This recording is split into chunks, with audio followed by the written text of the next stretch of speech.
Jenny. I don't know that I want to kick it off. Oh, you will kick it off. How's that? So I know that I know what the direct question is that's on the table. But I've been struggling a little bit since our last meeting, and a part of it is around. I understand all of, like, for us, I understand all of the reasons why we're putting this forward, and it's going forward regardless, because that's what the vote of the board was. So it will be going back to the board. What I'm struggling with is what got me was when we started talking about like the grand public announcement, which I get is for transparency, but it started, my concern is I'm not sure how you word that in a way that when affordability is such a big, even though we know that this is such a small part of our budget, it doesn't change the affordability for our customers. When affordability is such a big conversation at the state level and at the community level, I guess what I'm struggling with is like how you would even phrase that in a way that it's not, it's more of a timing of the conversation around stipends than the concept of stipends themselves. So I'm just, for now, I'm going to put that out there, because it's been something that I've been struggling with since we left the last meeting. And I don't remember it being a grand announcement, but I can kick that back over to staff because I know they had some ideas. We obviously want and should be transparent about all of this. But you bring up a good point about affordability. I think that that is in a separate discussion once we decide what we want to bring to the board, and then what we bring to the board, and also have a plan, to your point, in how we share that publicly. Do you have thoughts on the open questions of how much and the 2 or 3 per? In some ways, I would almost lean towards the 125 and then maybe a 1. Like, so 125 and 100, and then the 3 meetings cap. But that's just, I don't know. We all can go around and discuss it.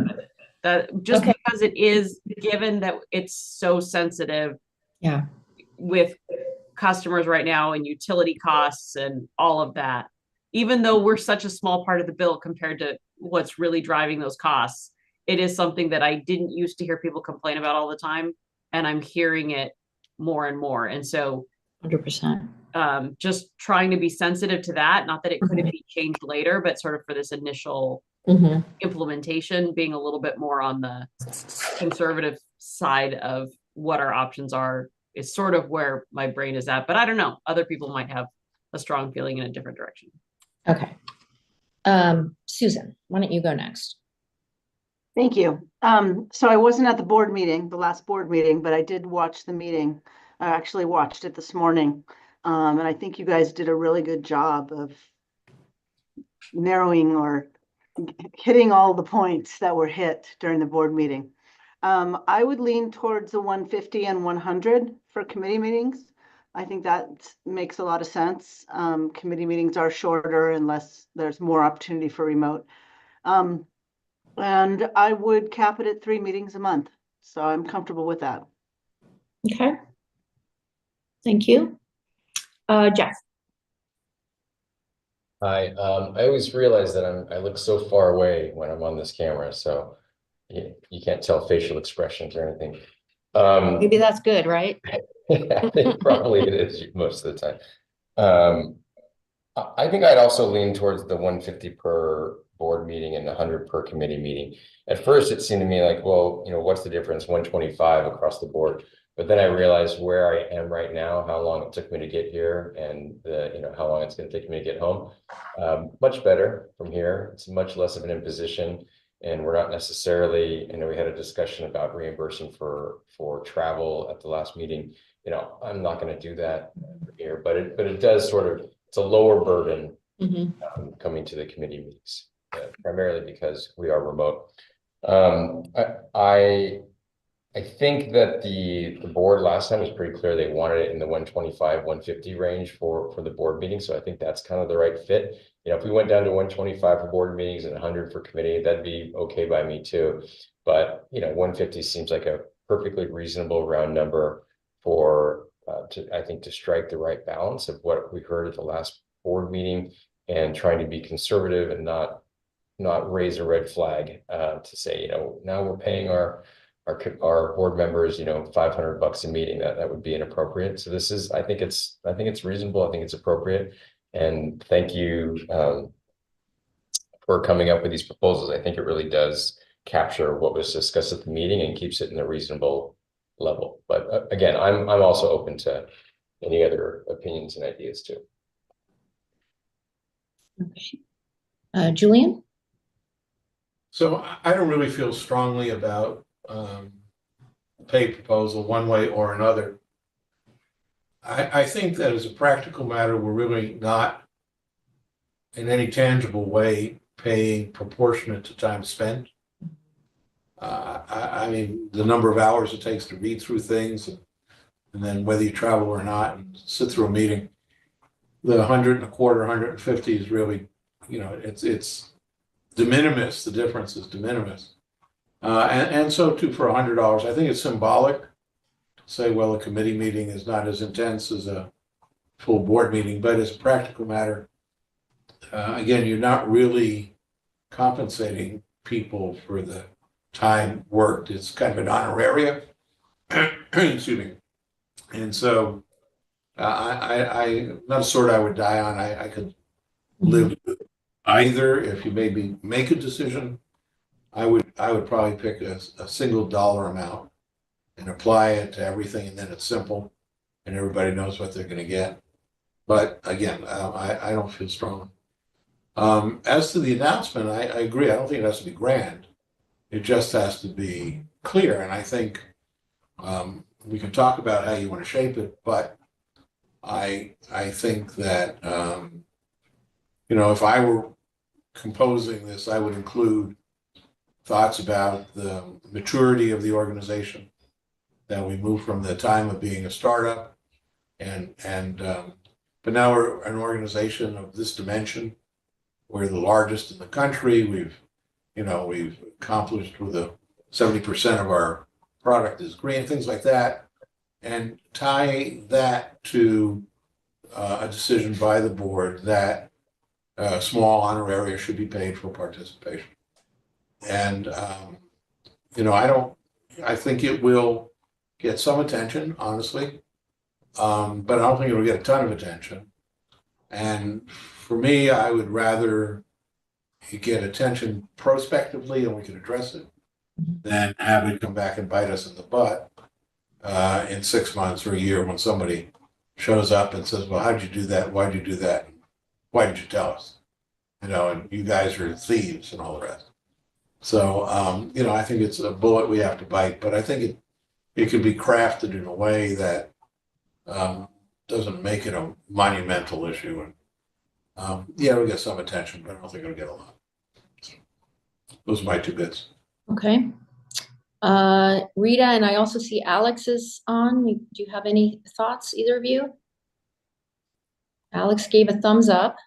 Yeah. Rita? Same thumbs up. Okay, so are there, before I go kick it back to Ted with a couple of questions. So it sounds like we have some consensus mostly towards the 150 plus 100. Julian didn't feel strongly either way. Got a couple thumbs up. So if we do go that route, and if there are no other concerns about some of the other bullet points, then Ted, I kick it back to you to maybe lean in a little bit on Jenny's question and Julian's comment about how we frame this in a way that at a very sensitive time. Even bringing it to the board, obviously, because all of this is public. Yeah. So I've been reflecting on that a little bit, and some of the things that sort of Julian talked about in terms of the quote unquote justification or the Mhm. why. And I think I had, as he was saying, I was like, that all of that doesn't only impact stipends. That's who we are as an organization. So I was actually thinking of pairing this and quote unquote announcing it as part of the budget. Mhm. It's 2 months from now, Mhm. and we can talk about the budget that we passed and the many things that we are doing as part of that budget, including maintaining strong fiscal health, spending on programs, other things that are also in line with maturity of the organization. And in that, the board also, allocated this amount of money, and therefore you show the amount of money for stipends. And then it becomes part of, to what Julian mentioned about sort of many of the reasons that this is being done as part of that. That was where my head was going. I also think, and we'll talk about this in a minute, but we do think our rates are going to be more competitive than they currently are now. And that helps address some of Jenny's concerns about affordability. We are doing this while the organization continues to be very competitive. So that was where my head went, and I don't know if what the reaction around that is. I like that, Ted. I think that makes a lot of sense. And, we cast it kind of in the course of doing business. I mean, I think that works for me a lot. It's just a new and different line item, but it's part of the budget. That's correct. Yeah, I like that.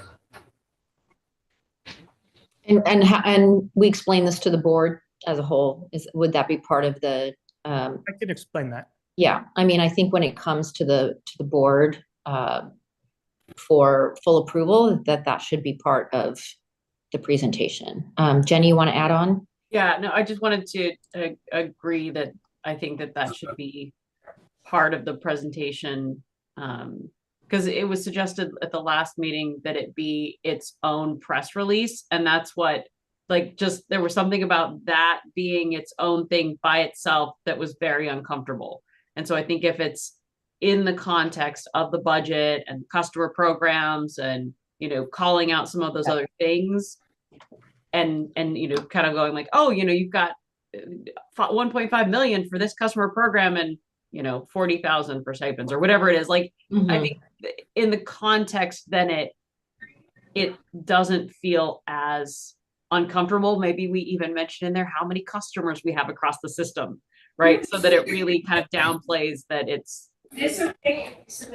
gives an order of magnitude of, it's not like each customer is now paying an extra, because that's, if you don't have context, Right. Public's mind goes wild, like, oh, I'm going to pay an extra $15 a month so that you can have a stipend, which we know isn't the case, but I think the budget at least helps to, if it's, the way it's crafted, it helps to put that in context. Okay. All right. I think staff, you got enough feedback to take that to the board. Sounds great. All right. Okay, keep going on in your.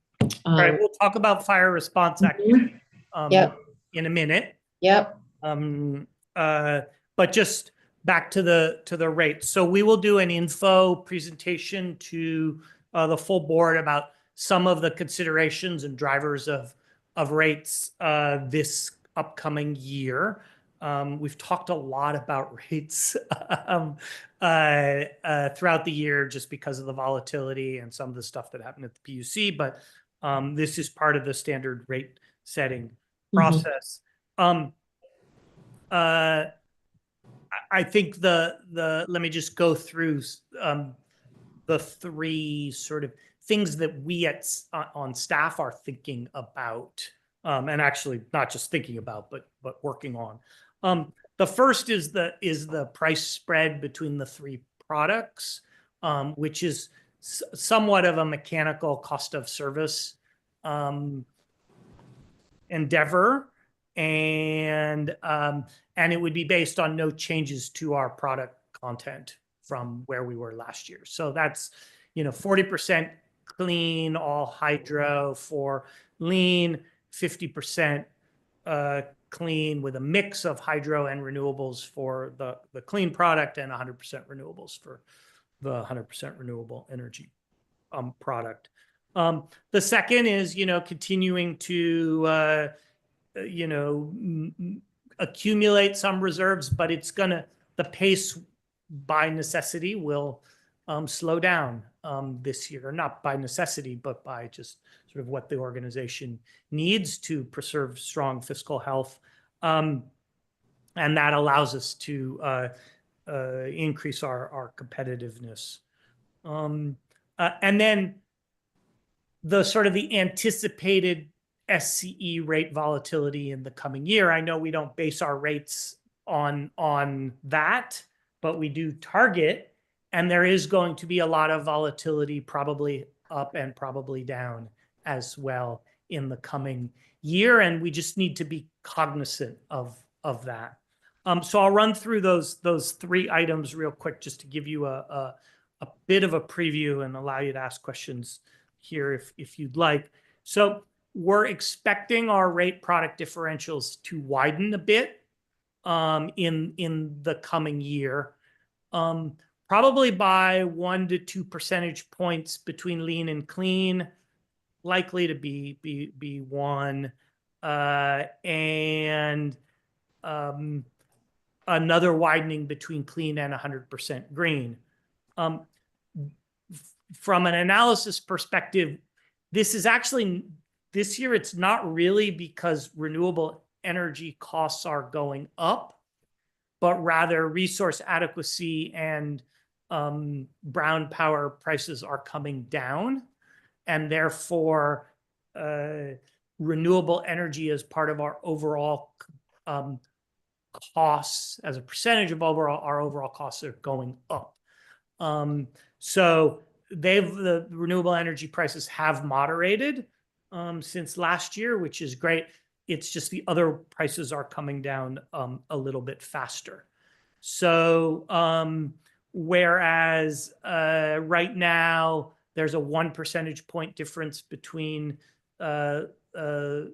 lean and clean, it might be 2 percentage points, and the difference between clean and 100% green might go from the current 5 to 6 or possibly even 7.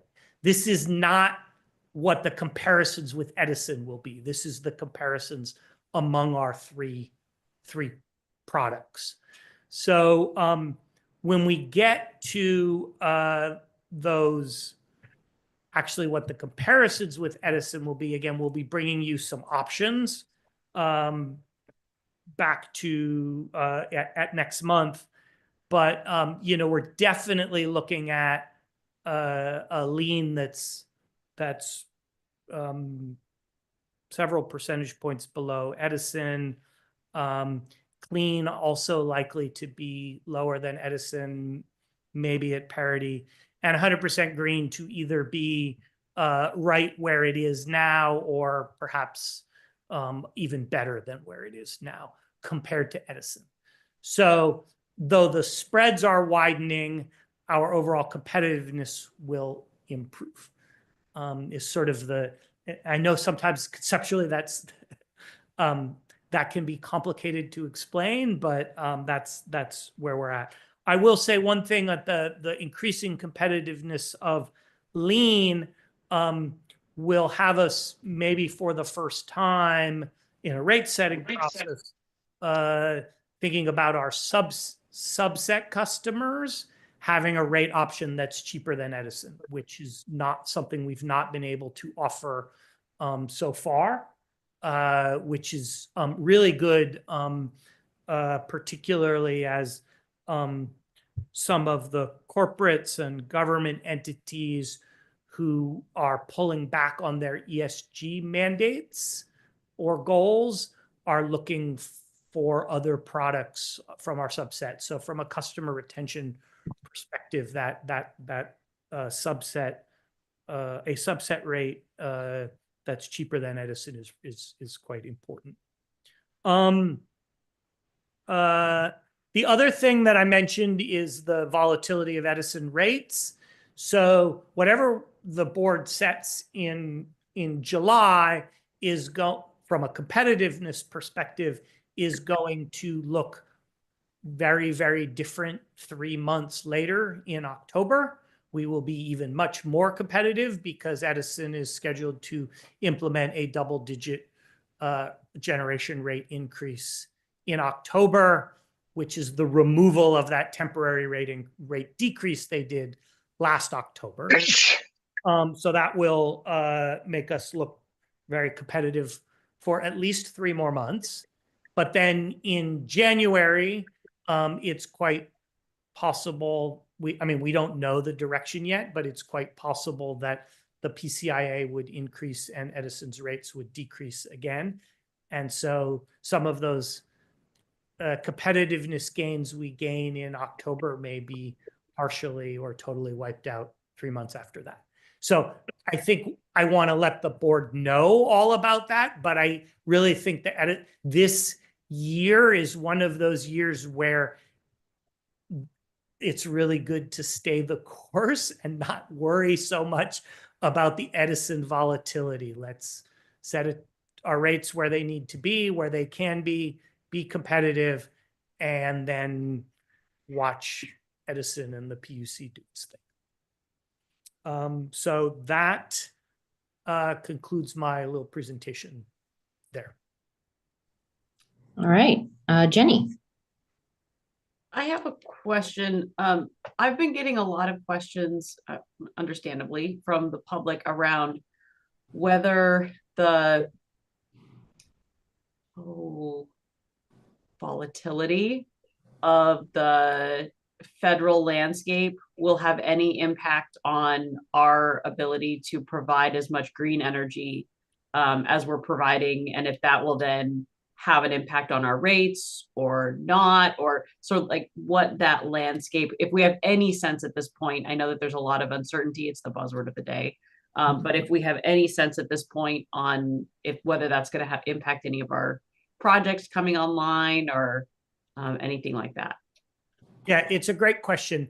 Not for this year, broadly speaking, not for this year's rate or budget setting process. We are, at least in renewables, we are fully procured for not only this year, but also next year. And we have projects that are deep in construction, and we don't see any risk to those projects from federal activities. So looking farther out, if either the solar investment or the renewable energy investment tax credit or the production tax credit, which is what the wind developers use, or the status of the ability to issue tax-exempt debt, government debt, were to fall by the wayside, that would have an upward trend on prices going out into 2028, 2029. I think,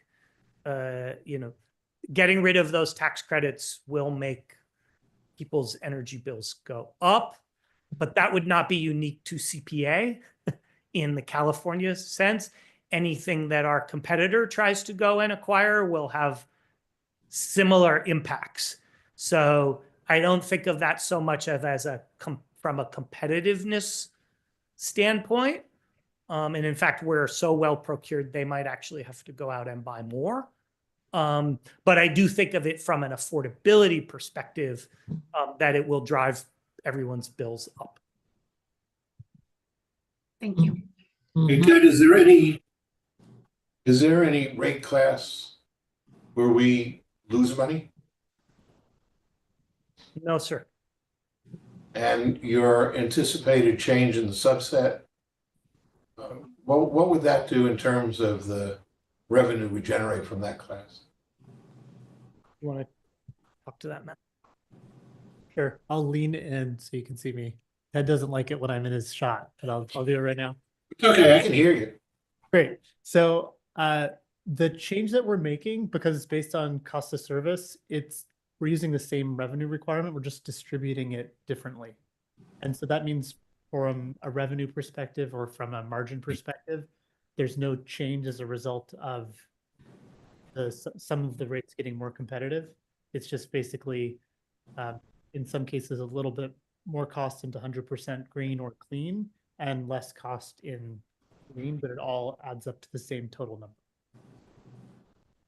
Okay.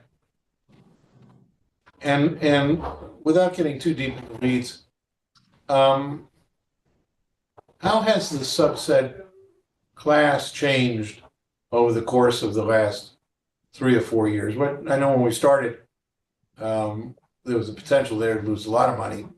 How has that adjusted over the course of this last little bit? Yeah, so just a refresher for those who haven't been around as long as Dr. Gold.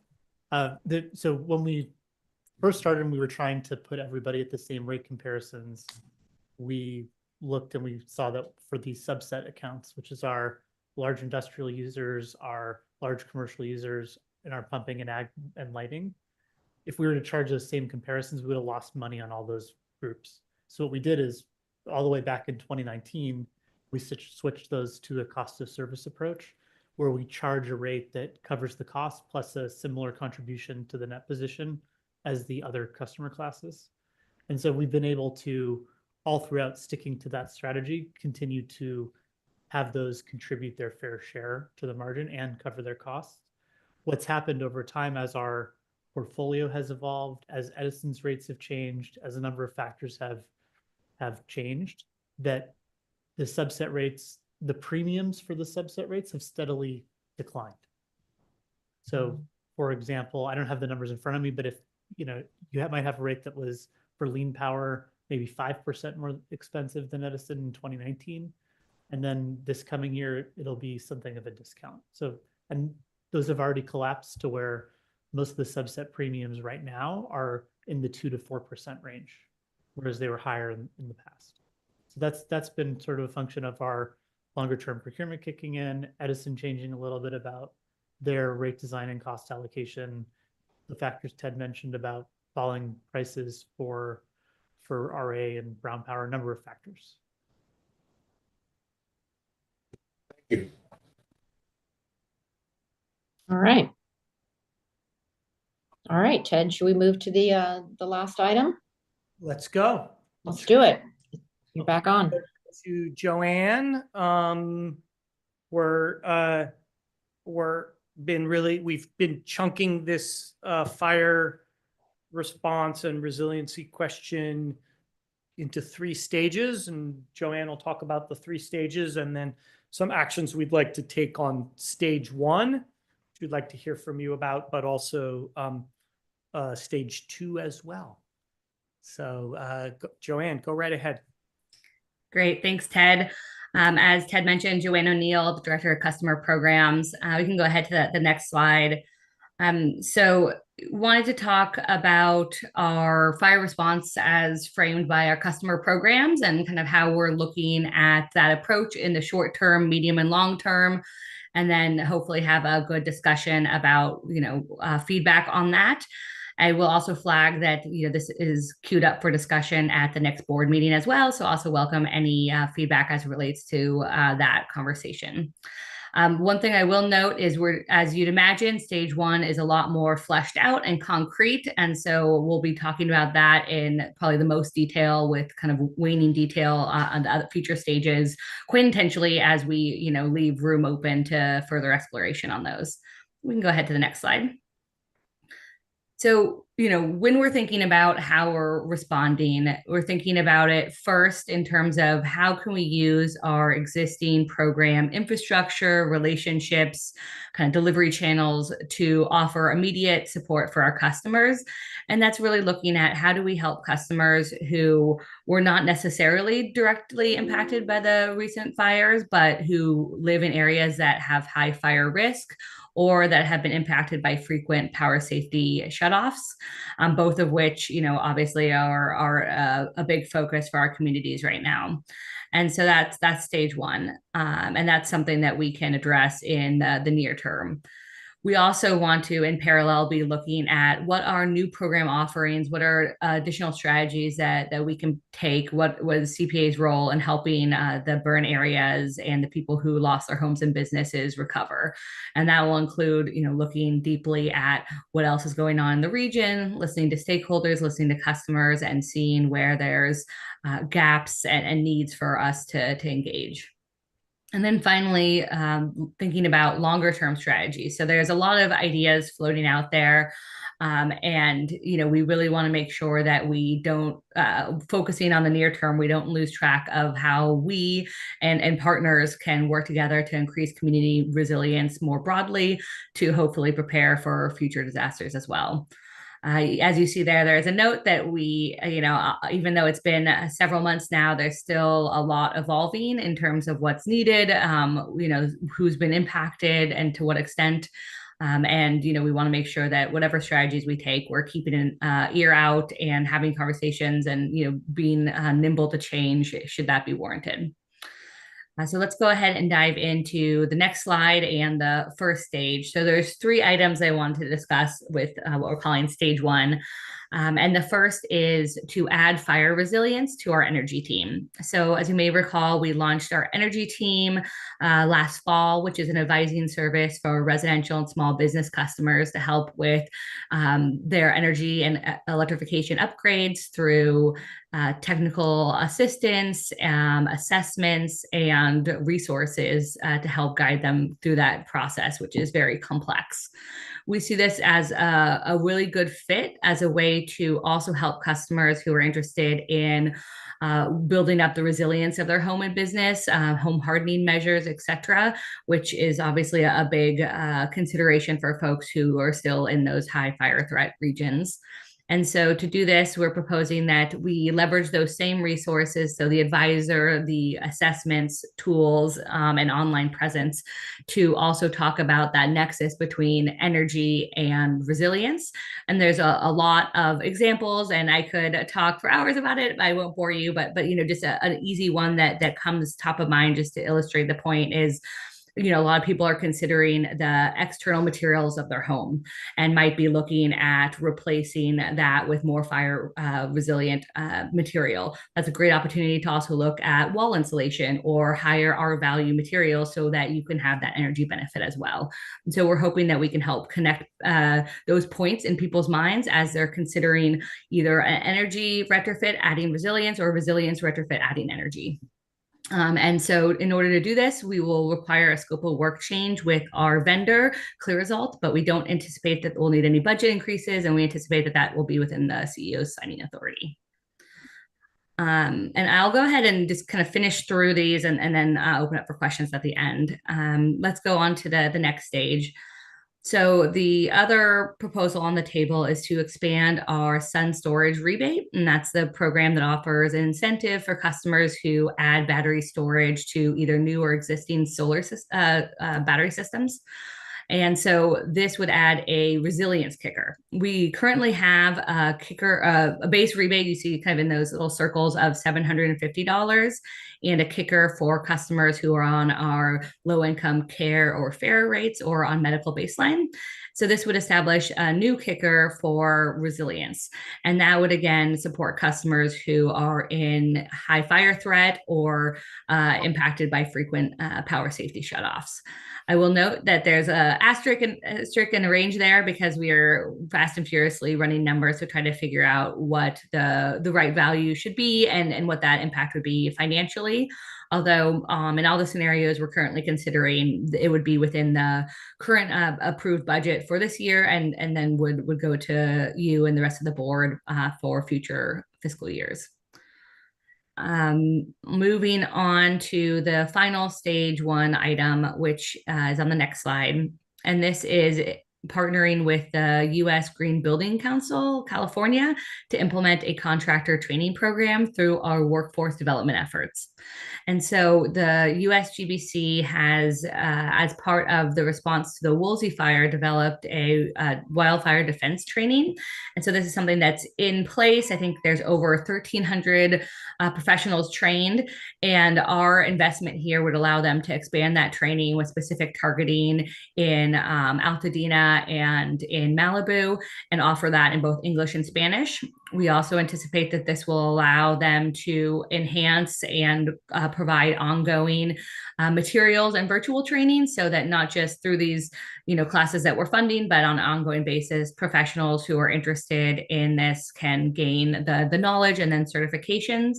And the goal here is really to help train the workforce in terms of not just building sustainability in mind, but also with resilience in mind as we go to support the rebuild efforts. And that we're anticipating a MOU to be signed for no more than $75,000. And again, leveraging that workforce development funds that we have sufficient funding for. So that wraps up our stage 1 items. I'm going to just briefly touch on the stage 2. I will note that we went through a pretty exhaustive and long list of, potentially not exhaustive, but long list of potential program offerings. And, kind of I've been narrowing down into the ones that we think both are areas that we can fill a unique, gap or opportunity, or that are, something that is really just needed and not done in our region. We definitely are continuing to look for other opportunities and welcome feedback there. I will touch on a couple things here. The first one is zero bill homes. So this is a concept that was brought to us by a vendor who is performing this type of activity actually in Europe, and we'll be looking to bring that model here. And it's the vendor working with home builders to design specifications of a home and technology, along with having ongoing controls. And as a result of that, are able to provide a zero electricity bill home for a period of time. And did I hear somebody jump in with a question, or was that accidental? Okay, I will take that as a no. So we think that could be a really good opportunity. As we're looking to rebuild, there's a lot of conversation about what the requirements will be. It seems like it's fairly clear that all electric will not be a requirement for rebuilding. So, I think anything we can do to make that more appealing for the people who want to take that route is really beneficial. Also, one other one, I'm not going to touch on all of them in detail, but is small business rebuild support. So this is another area that we think is a gap, especially as you look towards restaurants and other small businesses that were displaced. And honestly, will be a hard nut to crack, because most of these have a ownership structure and a lease structure to the ultimate business. And so that kind of multiple stakeholders makes it very challenging, but potentially an area that if we can figure out how to support could be really impactful. And I did want to note that regardless, I think we will help support and raise awareness of the state's wildfire and natural disaster resilience rebuild program. So this came out of learnings from Northern California's fires in 2017 and 2018, and offers incentives to folks who rebuild all electric, and that's single family, multifamily manufactured homes, and has a lot of different tiers. And so again, for the folks who are interested in taking that route, we want to make sure that they have the resources available to them. And then we'll go on to stage 3. And this is a shorter list, but I will say that this is an area, again, that we welcome ideas. But in looking at, what the needs of the communities might be, an idea that came to mind based off of some work that SMUD is doing is to look at, again, how can we help our communities rebuild with clean energy and sustainability in mind, but also do so in a fast and cost-effective way, which are potentially challenging to do at the same time. But this opportunity is to create neighborhood installations of solar in lieu of meeting code requirements. So SMUD in Sacramento actually got approval to do just this. And they, instead of having to have solar on each home, they built it at the neighborhood level and got a code exemption for those buildings to be able to leverage that solar. And that was able to, reduce costs and increase the speed at which things could be done. The missing piece here that has not been done is really how do we make sure that, we're also looking at resilience of these neighborhood solar installations by adding batteries. And that would mean coordinating with Edison and, kind of working through a lot of both technical and policy challenges, but it's something that we want to consider and explore. And with that wraps up the kind of stages discussion. But wanted to highlight the board actions that we plan to bring. And that is a few things. One, first and foremost, approval of the 3 items that I mentioned in stage 1, the energy team, inclusion of resiliency, the resilient kicker, and then the workforce development funding for the contractor training. And I see a hands up, which is perfect timing because we are moving on to the discussion slide. So thank you all. And I'll hand it back to the chair to facilitate. Great. Thank you, Joanne. Jenny, looks like you have a question. Yeah, more of a comment than a question. And it's on stage 3, which I know you said we were going to talk about mostly about 1 and 2. But I was just having a conversation with one of the planners from the Southern California Association of Governments on Tuesday, and they have interest in a conversation about microgrids. And they were wondering whether or not that was something that I thought Clean Power Alliance might be interested in joining the conversation on. So I think there's maybe some similarity to item number 3. And so if there's interest, I can get you in contact with the planner that was talking about it. So wanted to share that information. Please do. Great. I saw Julian raise his hand. Julian. Well, just to say, we've already looked at this, and we also have a fair amount of information. So as you move ahead, we're happy to share. We had hired a consultant from the Bay Area, Mariko Geronimo, and she helped us sort of walk through what this would look like. And it may be easier as you rebuild in a built-out environment. It's complicated, but we're happy to share. Okay, Rita. Yeah, just wanted to say that I think all these programs are really exciting. Glad to see us exploring this. So very supportive and, again, like also especially with some of the fire resiliency focused work, pretty good alignment with some of the things that we've been talking about at the county as we're thinking about how to support Altadena in terms of resources and technical assistance. And so we'd just love to figure out how to kind of align those efforts and also point our residents towards this. So just wanted to express that very excited about this. Yeah, I'll add that, out here in the Santa Monica Mountains, we also, we have grants through the Resource Conservation District of the Santa Monica Mountains where they actually come out and make site visits. And I'm not suggesting that we have the capacity to do that, but when it comes to the home hardening suggestions, they come and they actually walk your property and write up a summary of the risks and where you can harden your homes most easily. So maybe I can connect you with them because I'm sure there are some very common themes. For example, they came to my house and there are things like your screens on your attic screens and, just little pocks in your eaves and things like that. So to make sure that if we do if we fold that into our advice on home hardening, a lot of that data is probably already out there that we can partner on. So happy to make that connection as well. Be great. Thank you. Mhm. You put up the slide for part one with the 3 things you're recommending, please.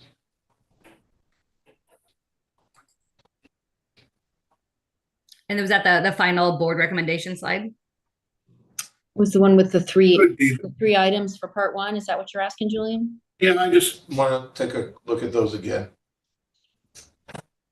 I think it was, yeah, the second to last slide. There you go. Right, This one? right there. Right.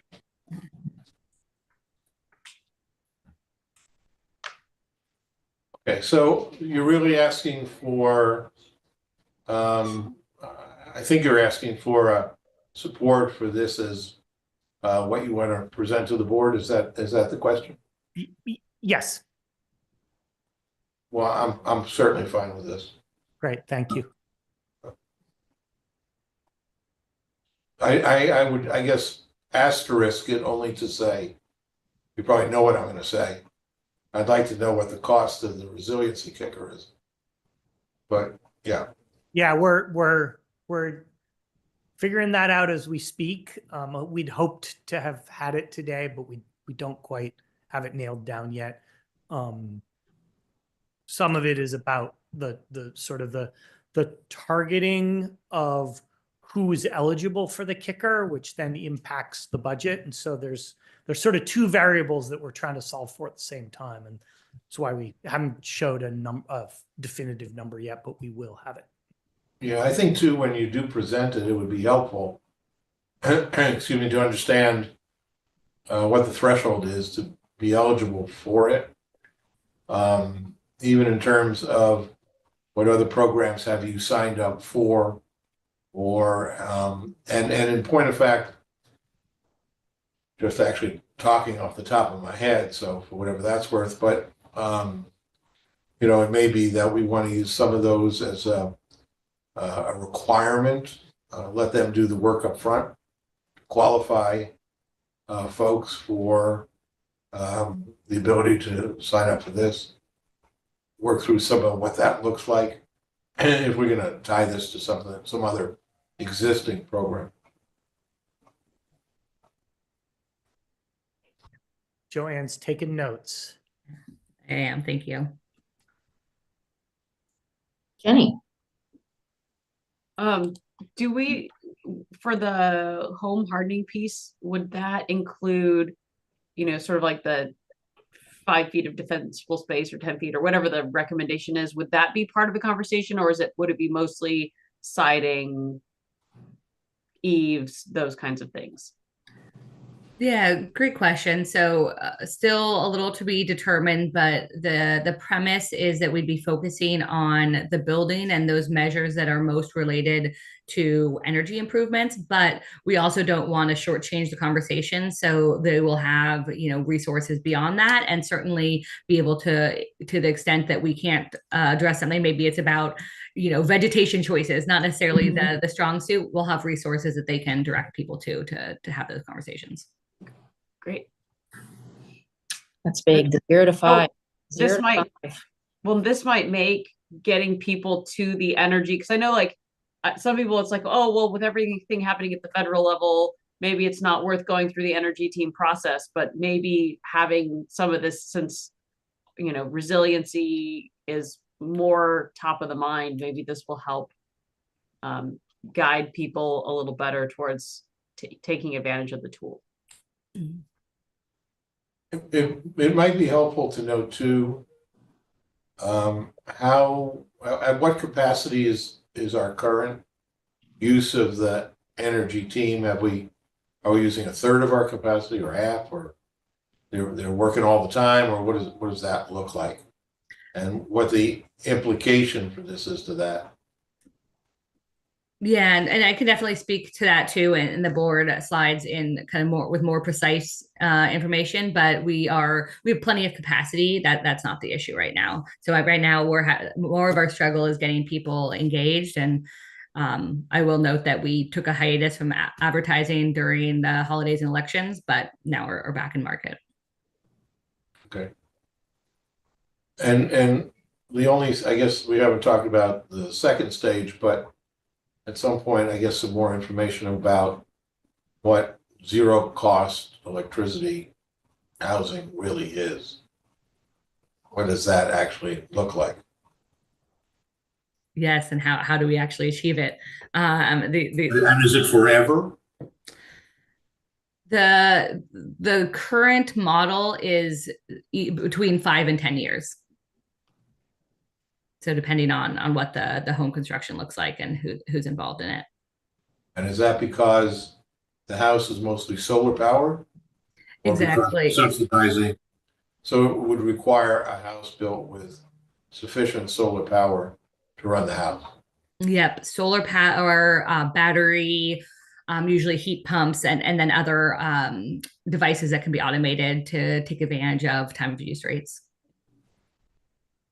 And again, not too far down the rabbit hole, I hope, but that would probably limit the size of the house. Not necessarily. It would definitely require a fair amount of roof and placement for battery. I'll just add real quick, the idea is that you'd be able to get value streams on our side. So they're saving money by having solar and storage. So that reduces their draw on the grid. But then the idea that Joanne was mentioning with heat pumps and other electric technologies is that we'd have some ability to control them, and that we would gain further market benefits from having that control that would offset the cost of provision and hours where they're actually using. So that it's concept level, and we're having those conversations, but it's something that's been done elsewhere. But it would require, in order for it to be at least budget zero, budget neutral, it would require a certain level of production of electricity. And in order to achieve that, it's going to determine the size of the solar panel and where you're going to put it. And in order to determine that, it's going to depend on your house. So I'm just backing it. I assume that's true. I mean, unless you can have a solar farm in your backyard, but most people probably won't. So it sounds like there may be some constraints on what you can actually build. Yeah, so where it's been done in the past has been tract homes. So they've built the whole development, and all the homes would be, one of 3 or 4 models. And then each of them sort of has an optimized design to be able to have the right amount of solar and storage that fits on the site. I can certainly imagine combinations where you might have a house that's big enough or tall enough where you can't make that work, but that's the point of working with the builders and figuring it out on the front end, so that maybe there's some construction this won't work out for, but you'd partner with builders and they'd identify models or properties where it could work. It also, it kind of runs, it may run counter to